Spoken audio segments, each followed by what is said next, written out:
Oi, queridos, tudo bem? Meu nome é Giovana Toso, eu sou mecânica e consultora automotiva. E se você chegou nesse vídeo, provavelmente você está naquela fase deliciosa e um pouco desesperadora de escolher um carro novo. Mas eu, junto com o Socarrão, vamos mostrar para você que nem sempre o carro mais brilhante do anúncio é o melhor para o seu estilo de vida, e você vai ver que isso não precisa ser tão complicado assim. Tem um ditado que diz que o amor é cego, e no setor automotivo é meio parecido. Às vezes o seu amor pelo design ou pelo status do carro te deixa meio cego na hora de escolher. Mas o que importa de fato é o peso no bolso e saber se na primeira revisão ele não vai virar um grande pesadelo na sua garagem. E hoje eu vou te contar quais são os principais pontos que você precisa analisar antes de bater o martelo.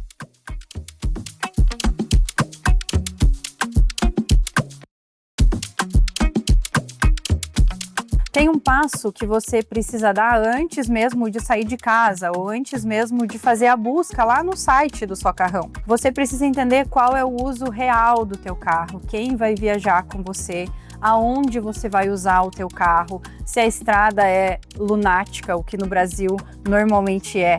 Qual é o consumo de combustível que você está disposto a investir todo mês? Quanto você pode gastar em IPVA, seguro, manutenção, sabe aquela cesta básica de troca de óleo e filtro? Imagina só, você comprar o carro do teu sonho, o mais lindo e que você podia pagar por ele na hora da compra. Mas aí você chega na oficina e a cesta básica já custa mais do que a parcela do financiamento do carro. Não dá. Isso vai se tornar uma grande dor de cabeça para você e a gente está aqui para evitar isso. Comprar carro é uma decisão de investimento, então você precisa mitigar todos os riscos. Eu não estou aqui exatamente para falar sobre finanças. Esse conteúdo a gente vai deixar com a Dinai, que é especialista, e o vídeo está disponível no link que vai aparecer aqui para vocês em algum lugar. Eu estou aqui para falar de carro mesmo, de conteúdo de mecânica, que é o que eu sei e é a minha especialidade. Todo modelo de veículo tem alguma coisa que a engenharia não acertou 100%. O que acontece é que não significa que porque o carro tem um defeito crônico ou vai ter um defeito crônico ali na frente, um trocador de calor aqui, uma correia banhada a óleo ali, que você não pode comprar esse carro. Na verdade, você tem que entender o risco que você está correndo e se o seu bolso pode arcar com essa consequência. E também entender que defeito crônico ele vai acontecer uma hora ou outra e você precisa saber disso na hora de negociar. Então, estudar todo tipo de modelo que você vai buscar é importante, não para que você não compre, mas sim para que você saiba negociar com segurança. Então, o nosso dever de casa para essa primeira parte é: para de olhar só a foto do carro brilhando e pensa no que ele vai te gerar depois que ele estiver lá na sua garagem. E eu posso te ajudar com isso com o match automotivo. Mas suponha que a gente já fez essa etapa e agora você já sabe qual modelo buscar. Aí você entra lá no Socarrão e encontra um anúncio lindo, maravilhoso. Quando você chega na frente do carro, você sabe o que você precisa fazer? A primeira coisa que você precisa olhar no carro, já logo à distância, é os vãos, entre as portas, o capô, farol, alinhamento. E aí você já consegue entender se é um carro que foi maquiado ou se é um carro realmente íntegro. Depois disso, eu sempre falo que um dos passos mais importantes para entender se a manutenção de fato não foi negligenciada é eu abrir o capô e olhar o sistema de arrefecimento. Você vai achar o reservatório de expansão, é um reservatório transparente, geralmente com a tampa preta ou azul.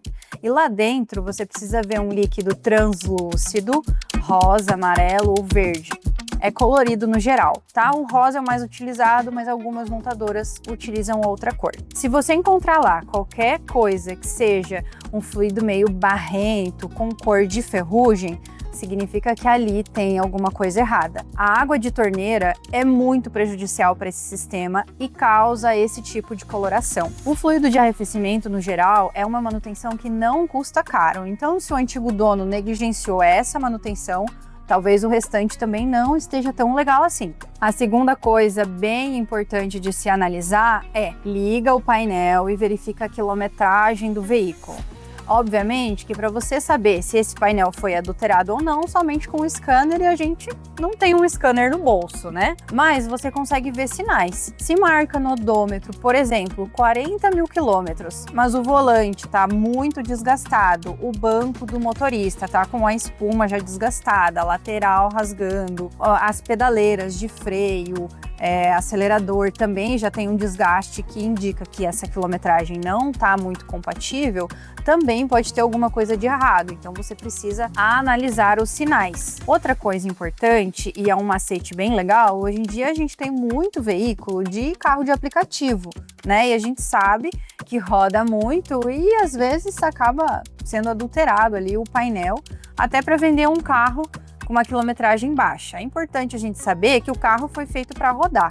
Então, quilometragem baixa nem sempre indica um carro bem cuidado. Às vezes é melhor você pegar um que a quilometragem está alta, mas que a manutenção está em dia, do que pegar um baixa que a manutenção não foi feita. Você pode também analisar bastante a abertura da porta traseira do lado do carona, né? Que é onde normalmente quem entrou no Uber abriu. Então, aquela porta, quando o carro é de Uber, a borracha ela tá muito desgastada, ela tem um sinal ali, porque normalmente é a porta que mais abre e fecha. Então, os sinais na beirada do banco, também na espuma, se for de couro ou se for de tecido, também o desgaste ali indica que também tem um desgaste excessivo. Então você tem que comparar o que você está vendo fisicamente com o que está aparecendo lá no painel. O corpo humano ele é muito abrasivo, então ele também gera tipos de desgaste ali no carro que você pode validar se está de acordo com o que está no painel ou não. Terceiro passo é bem importante também. Analisa os pneus, tá? E analisar os pneus não é olhar eles por fora, o carro tá lavado, foi passado pretinho, eles estão brilhando. Não é isso, gente. Existe um índice chamado de TWI, que é quem indica o desgaste do pneu, tá?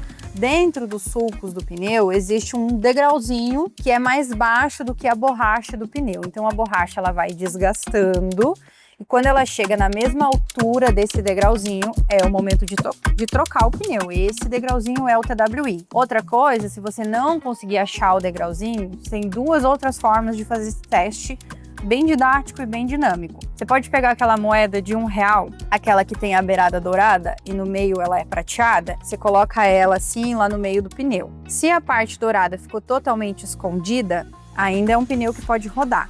Se a parte dourada começou já a aparecer, já tem que trocar. E outra forma fácil é usando um CarMed. Que mulher que não tem um CarMed, né?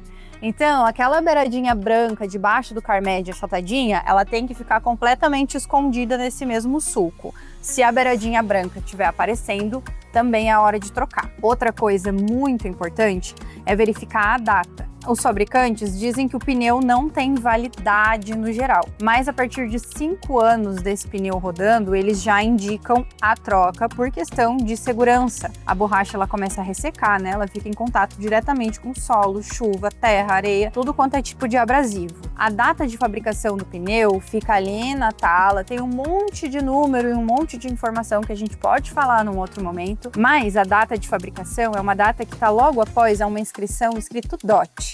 D-O-T. Então vai ter essas 3 letrinhas e depois vai ter 4 números. Exemplo, 25/21.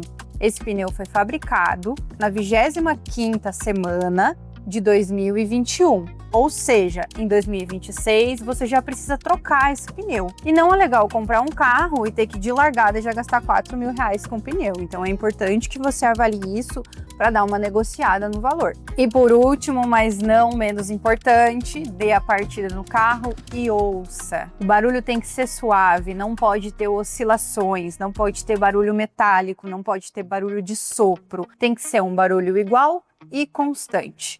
O Socarrão tem muitas opções, mas é a sua análise que vai garantir que você leve um bom modelo para casa. Agora, depois que você levou o seu carro para casa, não acaba por aí. E eu e o Socarrão ainda vamos te dar mais dicas.